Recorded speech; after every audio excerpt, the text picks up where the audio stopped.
हमारे पास गठरी है, इस तरह की बातें फैलाने की बात खासतौर से मुसलमानों कर रहे हैं। इस हिंदुस्तान में चुनाव के बाद या तो सरकार बीजेपी की बननी है या कांग्रेस की बननी है। हिंदुस्तान में कोई अभी 2 दिन पहले मैं बयान पढ़ रहा था बहुजन समाज पार्टी की नेता बहन कुमारी मायावती जी का कि देश में किसी तरह का भी कोई समझौता कांग्रेस के साथ नहीं होगा। मैं खास तौर से अपने मुस्लिम साथियों से पूछना चाहता हूं कि मायावती जी, अगर कांग्रेस से कोई समझौता नहीं होगा तो कम से कम हमारी कौम को ये बता दो कि किससे होगा।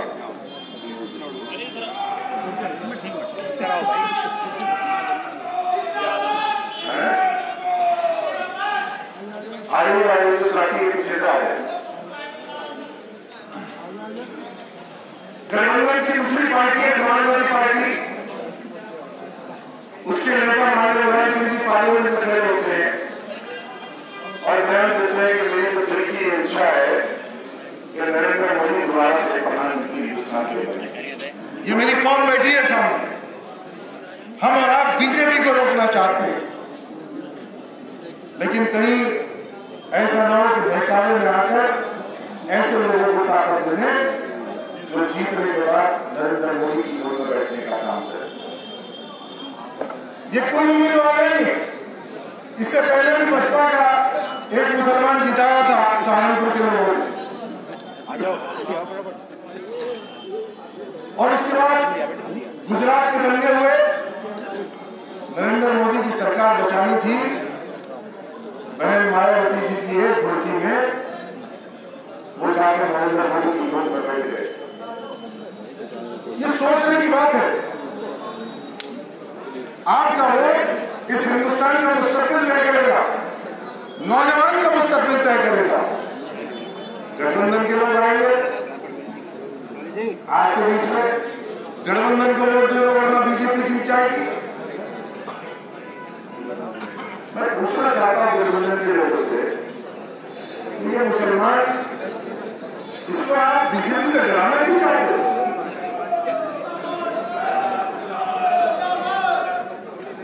हम लोग तो अल्लाह के सिवा किसी से डरते नहीं। आप वोट मांगे, बताओ मुसलमान को रोजगार कितना दोगे, मुसलमान के नौजवानों का क्या प्रबंध होगा?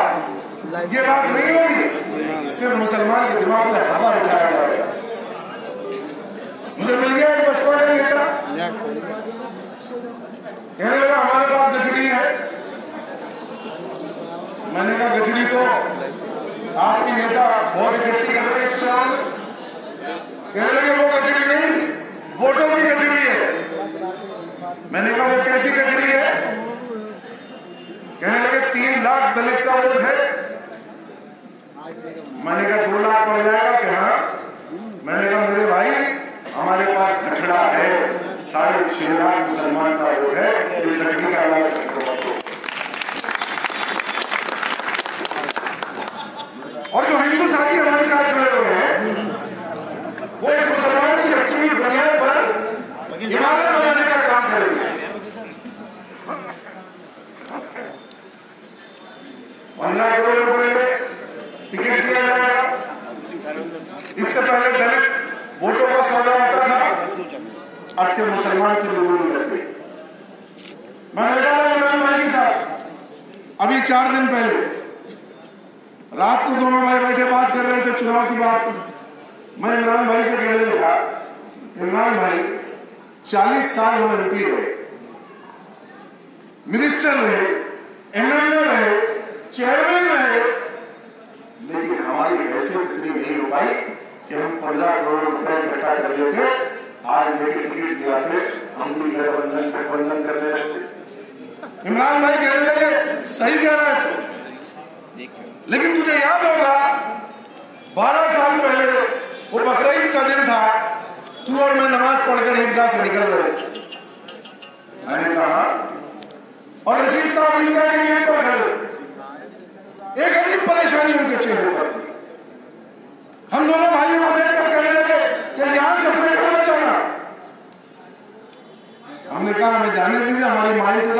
करने के नहीं, कुल्ली खेड़ा चले आओ। पहाड़ की तलहटी में गांव है, वहां पर मुसलमानों को कुर्बानी नहीं करने दी जा रही है। या तो तुम दोनों भाई वहां कुर्बान हो जाना, वरना कुर्बानी करा कर वापस लौट।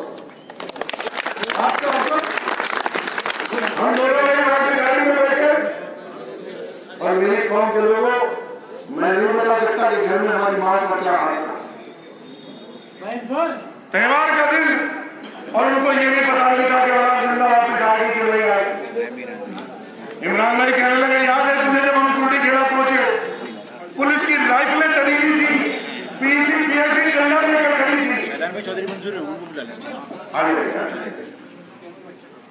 पीएससी डंडे लेकर खड़ी थी, तू और मैं आगे आगे, और कुर्बानी के जानवर पीछे पीछे थे।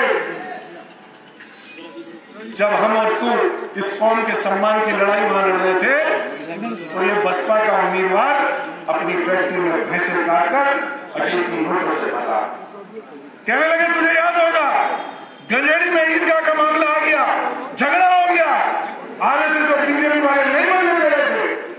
वहां पुलिस खड़ी थी, मैं और तू सड़क पर खड़े थे, डंडे चल रहे थे,